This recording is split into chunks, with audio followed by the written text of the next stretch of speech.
Real quick, guys, before we jump into today's video, I wanted to let you know that we've been doing these picks videos live. So if you do want to tune in live, we're going live pretty damn early, so I get it if you can't get there. But anywhere between 8 a.m. to 8:30 a.m., we are going live for these videos. What you're watching is the cut down and obviously condensed version. So if you like the videos of old and in the normal format, nothing changes for you. But I wanted to let you know, just in case you weren't aware, that there is an option to come in and chop it up in the stream and chat with us and everything like that as we do these videos live. So yeah, check it out, tune in, can't wait to see you. Let's jump into today's video.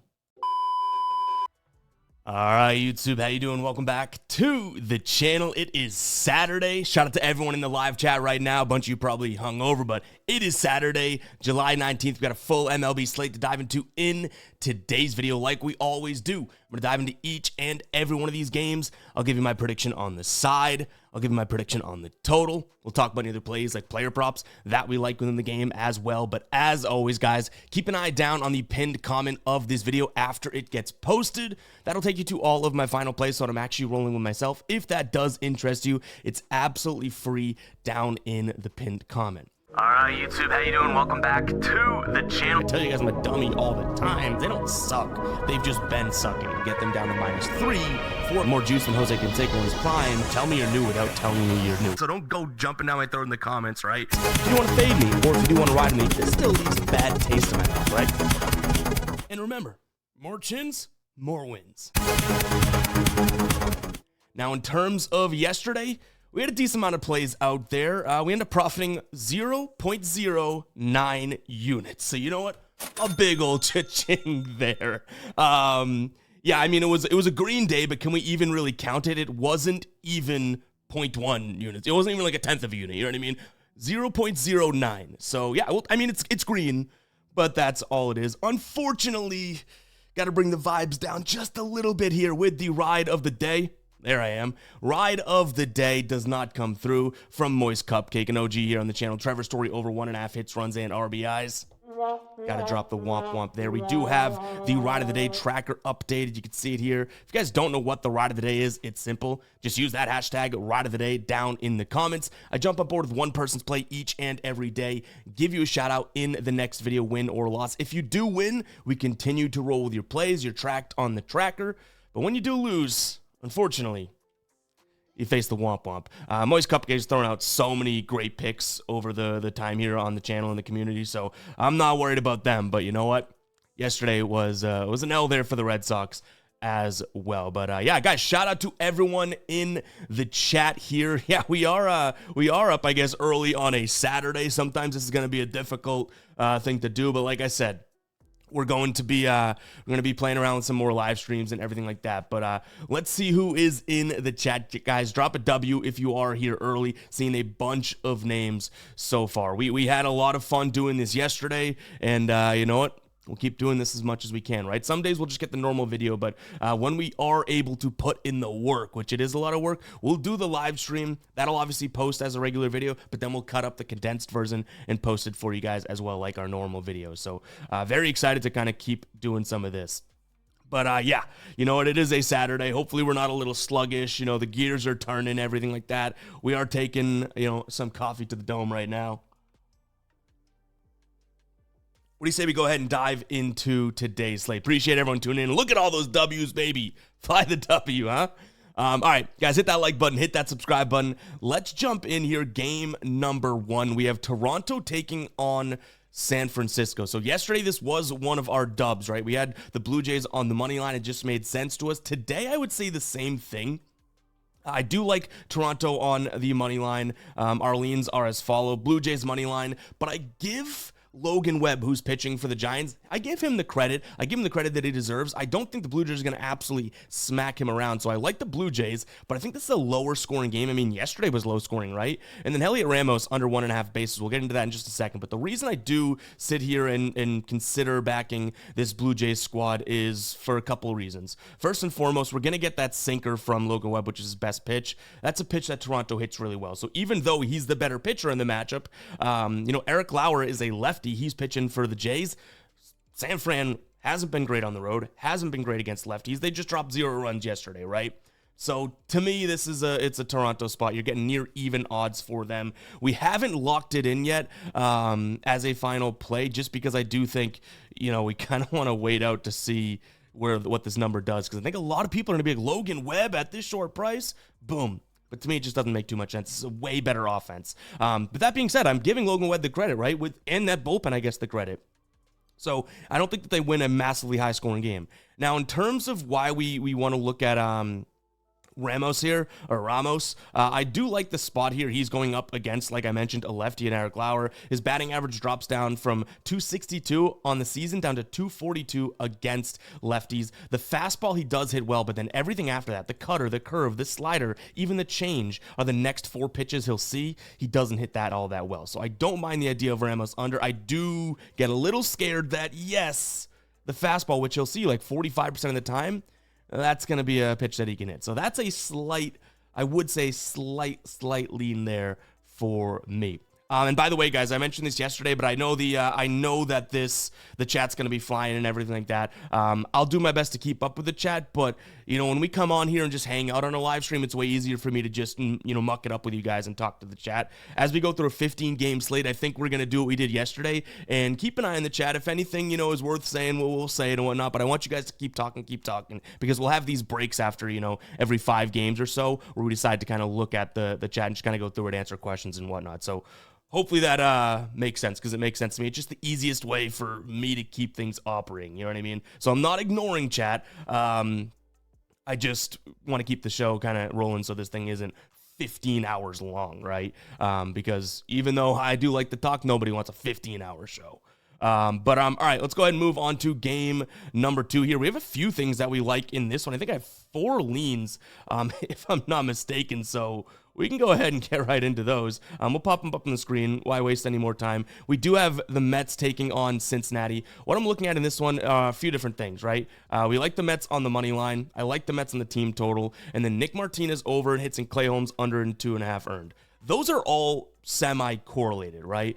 The reason I like the idea of backing, 1, the Mets, and 2, Clay Holmes, is Clay Holmes been a little bit better at home this year, but I really do like the sinker-slider combo for him. Looking at the dashboard, and we'll explain how to get access to the dashboard in just a little bit here, but you have the slider and the sinker, right? Slider, 22nd in the league is Cincinnati. Sinker, 25th, and then if Nick Martinez is going to hum the fastball, that's a pitch that this Mets team hits well. You can even see the top of that lineup hits the cutter pretty well, which is his next pitch. So I do think this is a spot in which the Mets can go out there and put up a decent number, and I'm not sure if Cincinnati can necessarily match. Now, that being said, their offenses look good, right? Even yesterday they put up a decent number, but kind of thinking this is the case for a lot of teams, and might not be, which is weird, might not be the first time you hear me say it today, but they might have blown their load too early coming out of the All-Star break, right? Like yesterday they get to Manaea, who obviously doesn't even have the sample size we need. He's a lefty. A little bit different today. They had Lodolo on the mound yesterday, Nick Martinez on the mound today.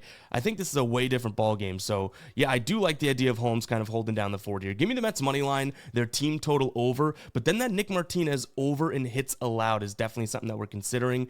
Reason being, and I'll pop it up on the screen, guys. We'll talk about outlier at some point in the show. In fact, I'll just drop an outlier link in the chat right now. But if you are looking for this, I'll have a link down in the description of the video as well. But guys, go check out outlier if you'd like, because you're going to see it on the screen a decent amount in today's video when we go through some of these player props. But check this out, right? This is Nick Martinez so far this season. Filter to away games, 4 away games in a row, right? Even looking at his last 5, he's averaging 6.8 hits allowed. We talked about the fastball. I do think this could be a good spot. Check out his pitches, right? The fastball, okay, they're barely striking out against. A lot of the wobas go up. The changeup, the wobas go up. The cutter here, barely striking out against. And we're already down to the sinker. 15% of the time, everything looks good. So not sure what he's going to throw at them that they're necessarily going to, not like. So I like Nick Martinez over in hits, and then we have Clay Holmes under and earned, right? This is another spot that I'm considering. 3 of his last 5 on the season, 68% of games. Home games here, 6 of 9. Last 5 home games, he's looked very, very good, 3 in a row. And again, this is a guy that I like his sinker-slider combo. Look at all the red. Look at all that red when we look at this slider, which is going to throw 33% of the time here against the Cincinnati squad. So I do think that Holmes is due for a good day, and all of these picks right here, correlate to some degree, right? Mets money line, their team total over, Martinez over in hits, and then Clay Holmes under in earned. Guys, with that link that I just posted there, did it go through? I could try it again. Oh, it did go through. Well, we double linked it in the chat. That will get you a 7-day free trial to my favorite player prop research tool, which is Outlier. Not blowing smoke up your ass. I've literally used them for like over 3 years, maybe at this point, just about 3 years. It is absolutely awesome. So check it out if you are interested and you like what you kind of saw on the screen there. But let's go ahead and move on to Miami and Kansas City. To be honest, not really sure where to go or what I like in this one. I would say that, maybe just an inverse of yesterday, but even still, it's like, don't love the pitchers on the mound. Right now we have Cal Quantrill. He's going up against Michael Wacha, who's kind of struggled on the road. So I'll put a couple question marks here, guys. Marlins money line, maybe the over. Cal Quantrill under and outs. I like the idea of Cal Quantrill just because, I believe only one game this season. Yeah, one game this season. You can see it here. One game this year, he's gone over. That being said, they're coming out of the break. The bullpen should be okay. I mean, they threw Enriquez, Foucher, Bender, and Bacher yesterday, so a lot of their guys did go. But still, it's coming out of the bullpen. I can't necessarily sit here and think that, this is an absolute good spot for Cal Quantrill. So not absolutely loving Miami or the over or Cal Quantrill, hence the question marks, but that's the only way that I'd get there. I don't like this Kansas City offense, especially after scoring a decent amount of runs yesterday, right? You also have Cal Quantrill, who's actually been okay, all right? I know he has some bad starts there and whatnot, but I used to hate this guy. Now he's somewhat back. Well, Michael Wacha's bad on the road. Kind of a weird one, you know what I mean? Kind of weird one. Shout out to SB in the chat, just picked up Outlier. You will not regret it. And again, it's a 7-day trial. What is there to regret, even if you do, end up being like, I'm not sure about this one. I don't think you will. I've used them for so long. So yeah, I think that you'll be good. All right, let's dive into Phillies and the Angels. I almost think an inverse of yesterday. That being said, we don't have, because the Angels end up coming and winning that one. That being said, I don't love the idea whatsoever of backing Wacha, right? Now, who is Mitchell Parker's on the Nationals? Who's pitching for the, Kikuchi, lefty. Boom, had that at least, had the right hand right. Is very good, but I do think that this Phillies team can hit him. They've been hitting lefties all right. They hit the slider really, really well. You could see via our dashboard. Slider, 43% of the time. It's his main pitch behind the fastball. Actually, probably ahead of the fastball. And then look at that. Boom, they hit that fairly well. You can even see a lot of those lineup guys in the lineup hit that the slider well. So I like the Phillies, but I'm going to say the over as well because it's T1 Walker on the mound. Like, am I going to sit here and be like, oh my God, this guy's going to shut them down? He's going to throw the fastball, the cutter. They should do okay. The only reason that I think that this is a guy that can at least hold his own is still not a big believer in the Angels bats. Call me crazy. And he throws a splitter 20% of the time, and it literally is by far the worst pitch that this Angels team hits, right? Even looking at the players on the squad. Like, some of them have double-digit runs above average. So if his splitter's on, it'll work. And I think you're getting a good price behind the better team in Philadelphia. Maybe I'm crazy for that, but that is kind of, what I'm looking at here. I just think that Walker can hold his own enough. But again, I lean towards the over because don't love the bullpens. This Angel squad, what if I'm wrong about that offense? And they are actually legit. You know what I mean? Like, I can't sit here and say, like, Angels under or anything like that. Walker, I even see Repent saying in the chat, Walker is trash. So it's like, at the same time, I like the Phillies. I think Walker can hold his own just enough, but it's like just enough should still result in him allowing a few runs here. You know what I mean? So to me, nothing too crazy, but might be worth that price on Philly. Like Philly versus the Angels, you're thinking big prices like yesterday because you got that Walker discount, which makes sense.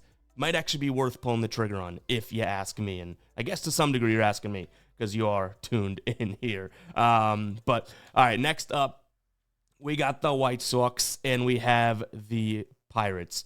Actually almost pulled the trigger on the first 5 yesterday on this one, and that would have been okay, right? It was under, I think it was 5.5, and it was it 4-1 at the end of one, so might have been able to get that. We didn't, so I can't victory lap it or anything like that. Today, I don't necessarily mind running back the same type of thing that we had. White Sox and the under in the first 5. Now, White Sox plus money with what I believe is a better pitcher on the mound in Adrian Hauser. He's been pitching deep into games, and he's been pitching damn well. Toronto, Colorado, San Francisco, Toronto, I believe, again, and I forget who he pitched in his other start. But he's been looking really, really good. And again, Toronto twice, like he's been pitching good. This is not a Pittsburgh offense that's all that great. Burrows is on the mound for them. He's not realistically a guy that I want to back, but I don't like this White Sox offense against righties. So that's how I get to the under. But the White Sox for the plus, I can get them for plus 120 last we looked, which seems a little absurd. Like I imagine that line moves. So no, plus 120 still. Like you're not going to see that. I don't think you're going to see many teams plus 120 against Pittsburgh. It's because the White Sox are so bad, but they have Hauser on the mound. I just don't think that they go off like yesterday because they scored 5 runs, or is it, 4 runs because they were going up against a lefty. You know what I mean? So that's very, very important to know. I can't sit here and be like, this White Sox team is hot or anything like that. Mike Burrows pitches from the right side. I think that that's fairly important here to note because this White Sox team is pretty dreadful against anyone that pitches from the right side. And Burrows, again, like as much as I don't like him and he's been good. He has a couple bad starts, but he's been okay. So, like, yeah. I mean, I'm not going to be caught dead taking Pittsburgh at minus 140. But, you know, if you like the idea of an under more so than the White Sox, yeah, I think that that's fair. And that's more of a lack there of the offenses, not backing the pitchers. But I do like Hauser. Kind of all over the place there, but, you know, hopefully that makes sense to you guys. All right, moving on. We do have a few spots that we like in this one. And by the way, guys, pinned comment. It's over on the Guy Boston Sports site. That'll take you to all my final plays that'll be posted under this video, whether you're watching the replay of the live or you're watching the cut up condensed version that'll be posted as a normal video.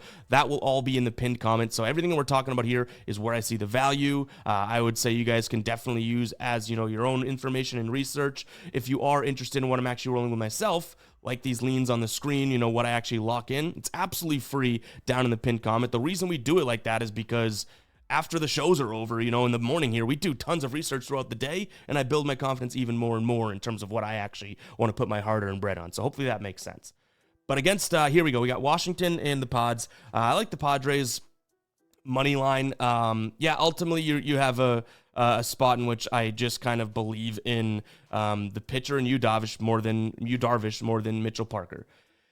Did he look all that great in his last start when he came back? No, but he's gonna, you know, throw the sinker or the slider. I think those could be decent pitches, okay? The thing that I don't really love, you know, thinking about with Mitchell Parker is that he's gonna throw the fastball. San Diego, good against lefties in the last 30 days, decent against the fastball, but his off-speed pitch, he goes to that curve. And that's San Diego's pitch right now, 5th in terms of runs above average over the last 30 days against the curveball. So I like the idea of them being able to get to Parker a little bit, give Darvish some run support. I believe Yu Darvish, you know, should look good with all that junk that he throws. And James Wood, a big part of that lineup. Let's jump back into Outlier, and I can kind of walk you through why I'm liking him, right, and his under. So we jump into Outlier. Again, guys, link I already put in the chat. You can scroll up and find it, but it should be right in the description of this video, whether you're watching live or afterwards anyways. But obviously Wood, you know, you look at his under, it's not going to look all that great on the season, right? Filter to home games actually gets a little bit better. Home games against righties gets even better, but you know what? I'm not even talking about his trends here. I love the matchup in a sense. So right now we have him, all right, he's about 11 points lower in terms of average against righties. That's great. Yu Darvish, not the biggest of sample size, we know that, but batting average against drops to 214 against lefty bats. And here we go. Slider, Woba drops. Sinker, Woba stays there, but then the curve drops. The fastball, okay, goes up, but then the cutter, the changeup drops. You know, there's a bunch of pitches and the splitter, even if we get down to that, but I don't know if we'll see those later pitches. I love that. And even here, ready? The sinker is one that he actually hits well. You can make an argument that if Darvish keeps this thing low and keeps it out of the zone, it's not going to be all that great. Even the fastball, right? Kind of same thing. Keep it inside, low or high. Just don't put it over the plate, and Wood may struggle with it. So I think we have a little bit of value there.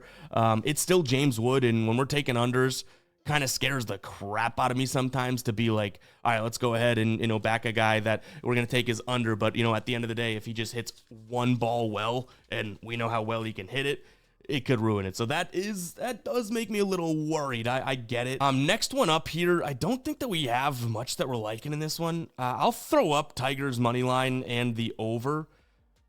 Texas won 2-0 yesterday, so if you want to say that continues, then yeah, I'm not going to argue you. I do, to some degree, think that this is a better Detroit lineup. but I'm not all like, gung-ho about this one. You do have Kiter Montero on the mound. Not really loving him. Kumar Rocker, I think it's a bad rap. He's been very good at home. But if his fastball and cutter, his pitches I do think can get hit up a little bit. That fastball and cutter combo, or two pitches at the top of this lineup, is going to hit fairly well. So quick one for me here. I like the idea of the Tigers. They're over. The Tigers and the over. If you want it, and that's because I also want to fade Montero to some degree. But you know what? I could also see this being a very sweated out, like 3-4 game. Maybe it gets to 4-4 and then boom, you know what I mean? Like one run has to come in to end the game. So it's really flimsy. I gotta be honest with you guys, because we have it's just like big text down there, and it's like, oh, Tigers money line over. You could take a picture of this, and it's like, oh, Evan loves the Tigers and the over. I gotta explain, it's not exactly my favorite spot. It is where I would go in this game, and we did our due diligence in this one. Okay, I will say that, but it's not necessarily a spot in which I'm like just absolutely loving. All right, let's dive into Tampa Bay taking on Baltimore. Littell going up against Dean Kramer. This is going to be a spot in which I do like Tampa Bay and their team total over. It's another one of those spots, and I hate to keep saying it, seeming like I'm on the fence and whatnot, but it's not necessarily a spot in which I can talk anyone off of Baltimore. You can make an argument either way for Kramer. His numbers against this Tampa Bay team don't look all that tremendous when you look at it from advanced, not too advanced, but advanced analytics. 113 plate appearances. He's got a batting average against of 228, but an expected at 287. X slugging 501. X WOBA of 377.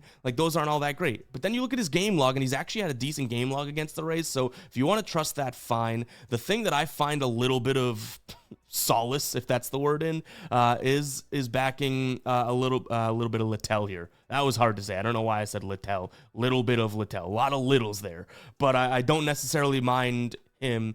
His numbers against his Baltimore team, his recent start this year, 7 innings. This was in Baltimore. 1 earned, 5 Ks, 2 walks. That 1 earned was a solo blast. But the thing that I like about, this spot is that I do still think you're getting almost like the by far better offense. I know we saw Baltimore show up and maybe they were looking back and all that crap, but Littell at home with the better offense, with the better bullpen, it just seems like the spot for me, right? So I do think Tampa Bay is what I'm going to look at here. I almost would have assumed that this would be like minus 130 something. You can get a minus 115 right now on the exchanges, minus 110.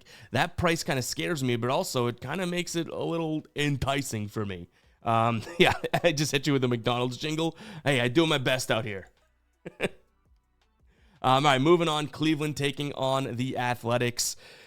Yesterday, we scrounged, and boy, oh boy, do I mean scrounged, and I don't know if boy, oh boy, I mean that because I'm not sure I'm using that word correctly, but we scrounged out a victory in this one. We had the A's team total over.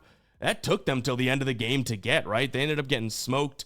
Cleveland's offense looked like it was back, so little worrisome about what we like today. It is Severino. Severino, I think, is a little bit better than what we saw yesterday in Sears, but I don't really necessarily want to, touch the Athletics too much. Pause. I think I like the idea of, their team total over again. But ultimately, yeah, it was really nervous yesterday getting that one through, right? That easily could have not been a play that we end up hitting. The one thing that I'll also throw in is this is a lefty. They're not as good against lefties, so this could easily be fadeable, right? But Luis Urias, I do think could be a viable spot here. So he's been, I think it's like 6 or 7 games in a row he stayed under that hits, runs, and RBI line. He's batting under 200, 199 against lefties. Logan Allen is a lefty. Logan Allen's batting average gets better. His ERA gets better. His WOBA gets better against right-handed bats. The fastball, he hits okay, but then you're going to get slider, change, cutter. I think I like the spot for Urias here, under 1.5 hits, runs, and RBIs. When we look at this from a trends perspective, against lefties at home this year, he's hit it on the road, he's hit it in 80% of games, 65% of games just over. You know what I mean? So, Sam says surprised they did it without Ramirez playing well. I mean, this Cleveland lineup is really, really interesting to me. You know what I mean?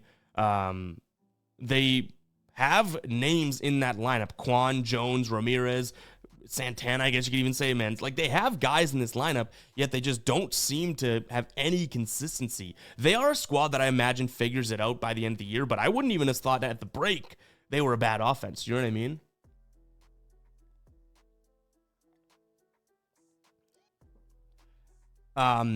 Nick Kurtz, I'm assuming. Hey, we have him as a really good pitch mix rating in terms of our predicts pitch mix rating. All right, let's move on here. AZ taking on St. Louis. So, couple things I want to mention here. Arizona, I think, is the better team. We said it yesterday. They ended up getting that. I wish that we rolled with their team total over. We didn't. Today, I think it's going to be a little bit different of a story, right? Now we get the Sonny Gray start, but Ryan Nelson's his opposition, and I think for whatever reason, Nelson still is very, very slept on now. Do I think he's one of the best No, I'm not saying he's a good, great, or anything in between type pitcher. He's serviceable, and he's been very, very, very good, with the exception of a couple starts, right? Even last start against the Angels, he gonna get hit up. But before that, he had been pitching into the 6th or 7th inning, couple unearned. Last time he pitched against this St. Louis team, 6 innings, 1 earned, no walks. But it is Sonny Gray. So I like Nelson. I'm going to give him credit here and back him via the first 5 under, potentially if it's a final play. But I can't necessarily sit here and be like, well, Sonny Gray is a guy that we don't want to back. He's been really, really good, obviously. And what's funny is that earlier in the year, because his velocity and his spin rate and some of his actual numbers that usually would say you have a decline coming were down.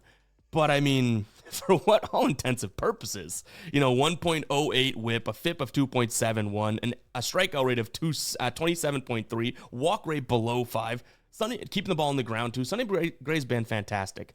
So I think that if his slider and sinker works, we could see a low-scoring game here, and that's kind of what I'm hoping for overall, because I think Ryan Nelson and his fastball could keep the St. Louis team somewhat suppressed. So I do like the idea of that first 500, but I cannot sit here and, 1, want to back Arizona's bullpen, and then 2, not back Sonny Gray. That's why I end up leaning towards St. Louis. And in terms of what you get for a price right now, this thing's been kind of back and forth all day. Minus 120, it's definitely moving in a direction of, I guess, agreeing with me. You know what I mean? Because that's a big shift of a price. It was like a pick 'em and stuff a little bit earlier.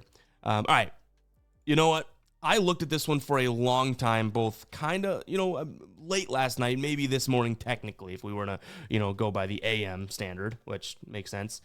I think it's biased, but I do think that this could be a spot in which the Red Sox get to Shota. I haven't totally loved anything out of him lately. This Red Sox team obviously likes lefties. I'm putting the bias on there because I know you guys will come for me, right? But this Cubs offense, even though they won yesterday, only 4 runs, I don't necessarily think that they smash Bayo. But I think Bayo's due for a little regression, okay? And he's been a little dicey on the road. He's going to throw the sinker. They hit that well. So, yeah, to me, it's like this Cubs team can put up a decent number. I like the Red Sox because you're going to get Shota, who's actually kind of struggled at home. But, again, wind blowing dependent. That can totally change your stats. But the fastball splitter combo, even using our dashboard, you can see it here. Fastball, 8th in terms of runs above average. The slider, 2nd. This team loves to hit lefties as well. We could see it here. Really hot offense right now. So I think I like the over. Throw in the fact that you have the wind blowing out in Wrigley. I'd take the team that has, the better pitch mix. Because Brian Bayo, for what it's worth, the good thing here is that he keeps the ball on the ground. His ground ball to fly ball rate 1.8, on the road 1.65, and against lefties it's really, really good, which a lot of the power hitters on this lineup are lefties. So for that price tag, what do you get the Red Sox at today? Hey, I put bias, by the way. I want to make that clear. For plus 140-ish, I think the Red Sox could bounce back today. But again, the wind blowing out, you never know. If Bayo leaves a couple pitches high and stuff, he's going to get hung out to dry. So I like the Red Sox and the over because, again, you have wind blowing out. That is a terrible, terrible situation for any pitcher at Wrigley. I think it's blowing out to the short part of the ballpark, too, if I'm not being dumb and if I'm not mistaken.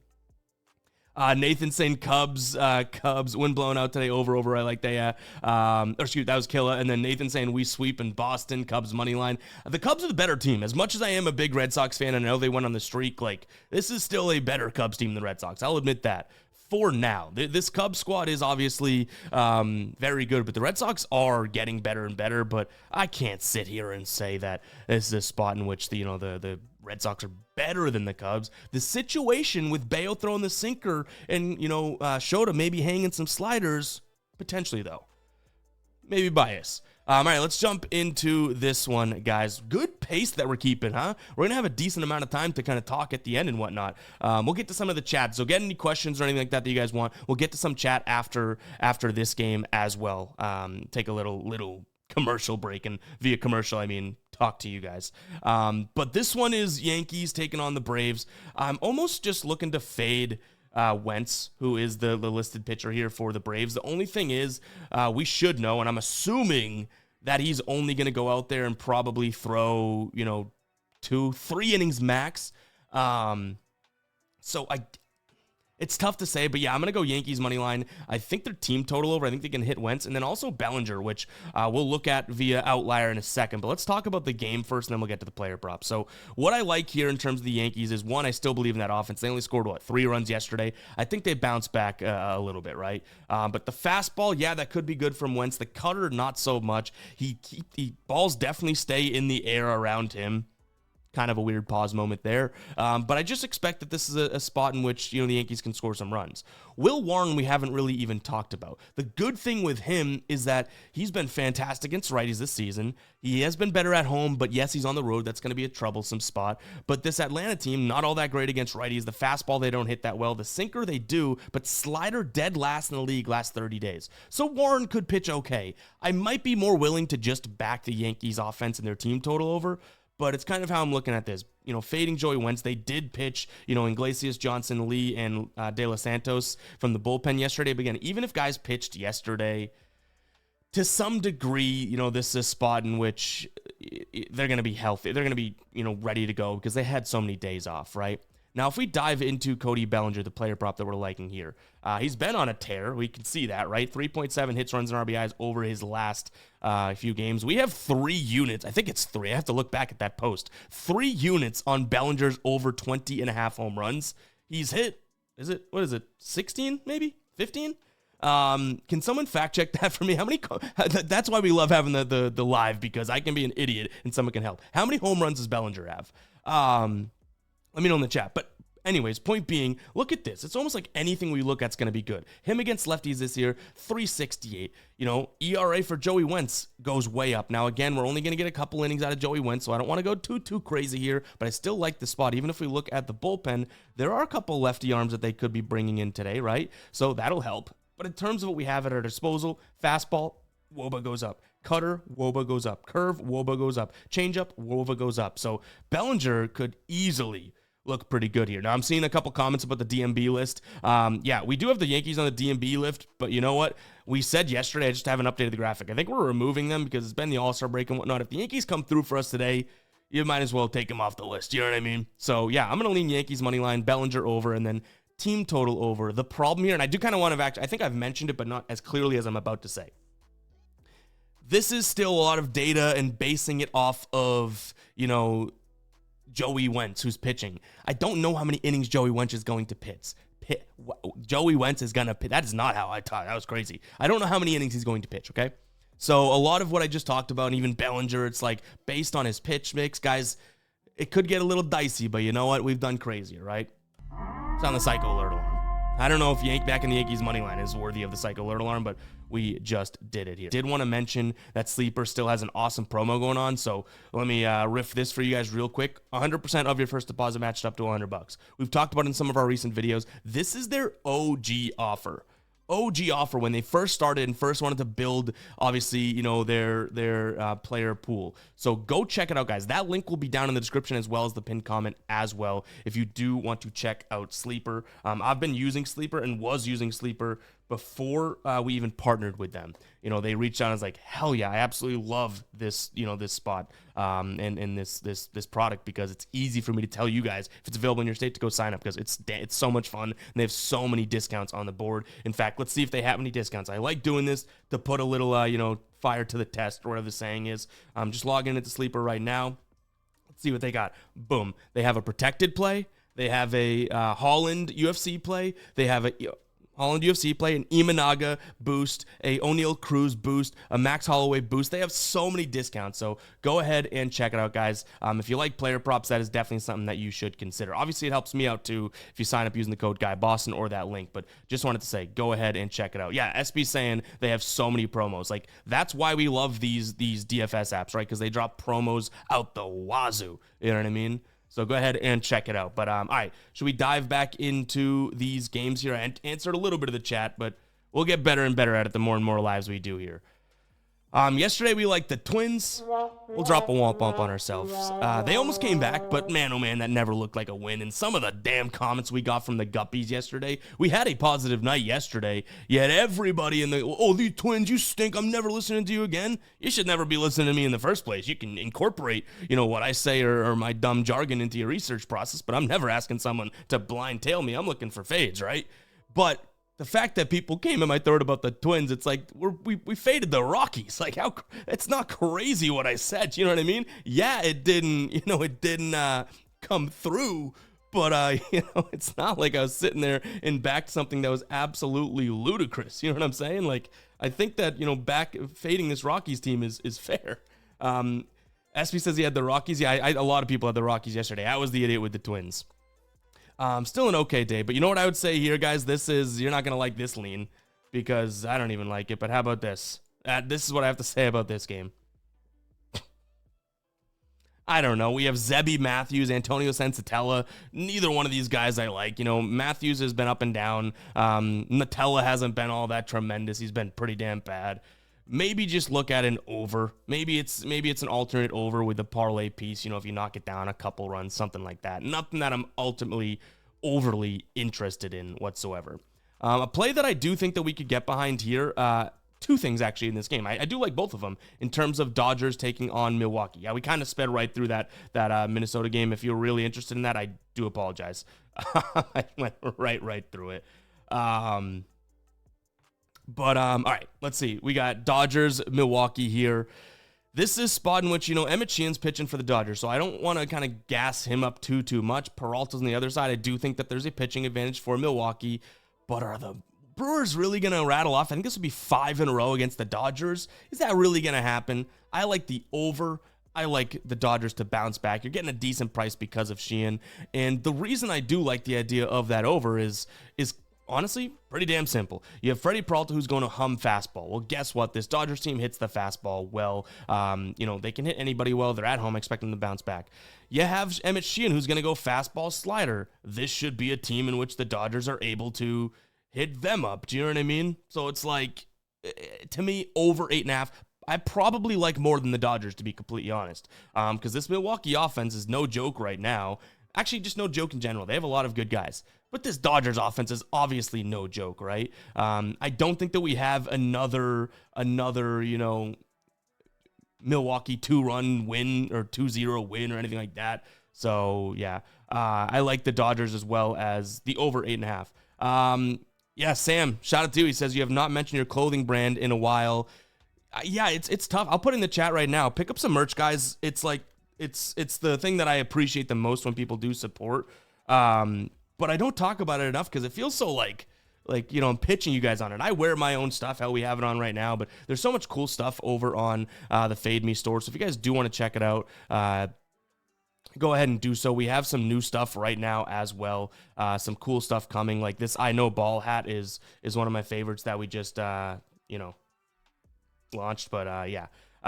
Pete says, okay, talking me onto this game in terms of the over for the Dodgers and Milwaukee. It's kind of what I'm looking at. But yeah, I appreciate Sam for shouting out the merch. It does, I don't want to, I love the idea of promoting anything that we have, but I don't want to throw too much at you guys. I'm conscious of that. We got to pay the bills, but I'm conscious of it. But yeah, I absolutely love the Fade Me. This is like some of the stuff we take the most pride in. So if you do want to pick up some merch, some people might even be here not even aware that we have merch, go ahead and pick some up because it's legit quality, right? Funny enough, I'm not wearing one of the tees today, but actually right next to me, you can sound that out. I don't want to say it on here because YouTube might be like, hey, you can't say that word, which I think you can, but I'm being safe. You can sound that out. That's one of our best sellers right there. We got stuff in the back. Go pick up some merch. All right, let's dive into the last game here of the slate. So yesterday, this was probably our best look, and we didn't go heavy enough on it, huh? We had the first 5 under and the full game under. Both came through for us. We put a quarter unit on each of those. So I'd love to sit here and be like, wow, we called it and blah, blah. Did we, though? We called it, but it wasn't all that tremendous because we didn't really put our money where our mouth is, right? Today, I don't necessarily mind the idea of, the Astros or the under yet again. It's what we leaned yesterday in terms of that under. The problem here and why I'm not as confident in it as yesterday is Lance McCullers and Logan Evans are pitching. Yesterday, I really did like the idea that a lefty was going up against Seattle and Walter, and then we had Luis Castillo. But you still have a lefty in McCullers. Logan Evans has been good at home, so it's still something that we're definitely considering. And a really good thing to actually note is that we don't have a bunch of fastballs out of Logan Evans. That's what we're going to see, them hit really well in Houston. They still hit the slider really well, so I get it. The slider here, though, could be pretty good. The sinker, in terms of, him pitching it. So kind of like the spot for an under, but being able to get the Astros at this price, I think, is fair. Like, these two teams are very evenly matched, in my opinion, and getting the Astros at plus money seems like the direction that we ultimately end up wanting to go in. You know what I mean? But again, this is another one in which I sit here and I'm like, well, I don't want to tell you guys that I'm totally out on Seattle. Like, this is another one you could easily make the argument for this Mariners lineup. I mean, obviously looked a little bit better yesterday than this Houston team did. Where they win 5-1, 6-1, something like that. 6-1, right? They did score really late, I believe, to kind of, put it to bed. They were winning, like, what I remember, 2-0, and then that's how the game went because we did have the under, right? But either way, I do think that there's a case to be made for Seattle. I just think that Lance McCullers could be good, but Logan Evans could be all right. But I think the Astros and the under would be what I end up leaning towards in this one. But guys, it's going to wrap for the picks. We'll stay live.